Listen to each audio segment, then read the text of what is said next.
আসসালামু আলাইকুম। আজকে আমি দেখাবো পাকিস্তানি স্টাইলের এই পাঙ্গাস মাছটা রান্না করে। অনেকে আছে পাঙ্গাস মাছ খেতে চায় না। যদি এইভাবে আপনারা এই মাছটা রান্না করেন তাহলে যে কখনো খায় নাই সে অনেক মজা করে খাবে। আর আমার এই সহজ রেসিপিটা যদি আপনাদের ভালো লাগে তাহলে আমার চ্যানেলটা সাবস্ক্রাইব করে দিবেন আর লাইক কমেন্ট করে পাশে থাকবেন। আর এই মাছটা রান্না করার জন্য আমি চুলায় একটা প্যান বসিয়ে দিয়েছি। প্যানে আমি 1/3 কাপ পরিমাণ তেল দিয়েছি আর 1 চা চামচের মতো ঘি দিয়েছি। তেল আর ঘিটা যখন গরম হয়ে আসবে তখন এখানে আমি 2টা এলাচ, দারচিনি আর কিছু আস্ত জিরা দিয়েছি। জিরাগুলো ফুটে ওঠার পর এখানে আমি 1 কাপ পরিমাণ পেঁয়াজ কুচি, কাঁচামরিচ কুচি আর 1 চা চামচ লবণ দিয়ে এই পেঁয়াজটা নেড়ে চেড়ে একটু ভেজে নেব। যখন এরকম ভাজা হয়ে যাবে তখন এখানে আমি 4টা আস্ত রসুন দিয়ে দেব। রসুনের পরিমাণ আপনারা কম বেশি দিতে পারেন। এখন আমি ঢাকনা দিয়ে ঢেকে দেব পুরোপুরি পেঁয়াজটা সেদ্ধ না হওয়া পর্যন্ত। 2 মিনিট রান্না করার পরে এভাবে পেঁয়াজটা ভাজা ভাজা হয়ে তেল উঠে এসেছে। এখন আমি একটু নেড়ে চেড়ে দিব আর সামান্য পরিমাণ পানি দিয়ে দিব যাতে পেঁয়াজটা পুড়ে না যায়। এখন আমি আবারও কিছুক্ষণ নেড়ে চেড়ে পেঁয়াজটা কষিয়ে নিব।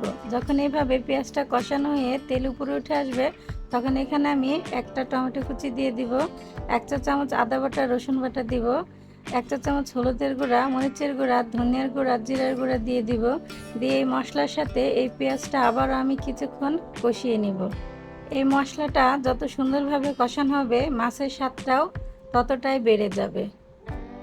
এখন আমি কিছুক্ষণ এভাবে নেড়েচেড়ে কষানো হওয়ার পরে আমি সামান্য পরিমাণ পানি দিয়ে দিব যাতে মশলাটা পুড়ে না যায়, সুন্দরভাবে কষানো হয়ে তেলটা উপরে উঠে আসে। একটু সময় নিয়ে নেড়েচেড়ে এই মশলাটা কষিয়ে নিতে হবে। যখন এইভাবে মশলা কষানো হলে তেল উপরে উঠে আসবে তখন এখানে আমি মাছ দিয়ে দিব। আর মাছগুলো আমি আগে থেকে কেটে ধুয়ে পরিষ্কার করে রেখেছিলাম।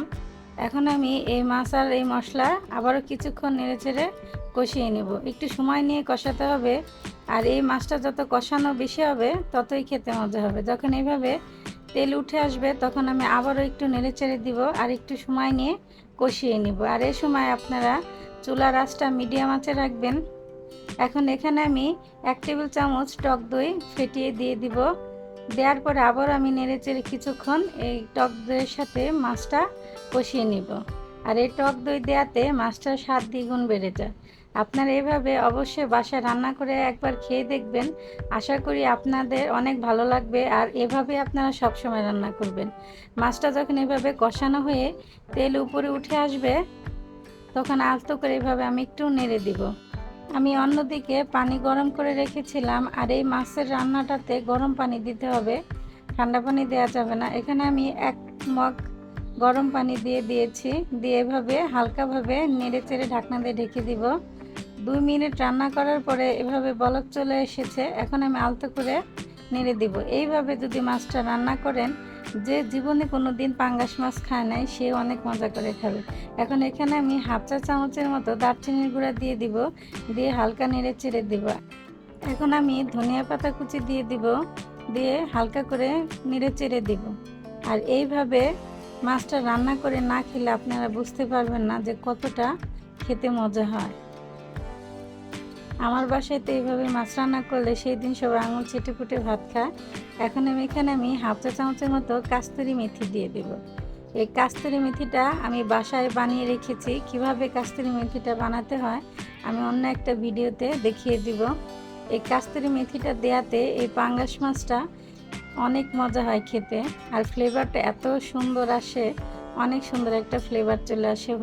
হয়ে গেল স্পেশাল ফিশ কারি। এখন আমি একটা প্লেটে সার্ভ করে নিব। আর এভাবে রান্না করে খেয়ে কেমন হয় আমাকে কমেন্ট করে জানাবেন। আর যারা আমার ফেসবুক পেজ থেকে দেখছেন আমার ফেসবুক পেজটাকে ফলো করে দিবেন। আবার আসবো নতুন কোনো রেসিপি নিয়ে বা নতুন কোনো ভিডিও নিয়ে। ততক্ষণ সবাই ভালো থাকবেন, আমার জন্য দোয়া করবেন। আসসালামু আলাইকুম।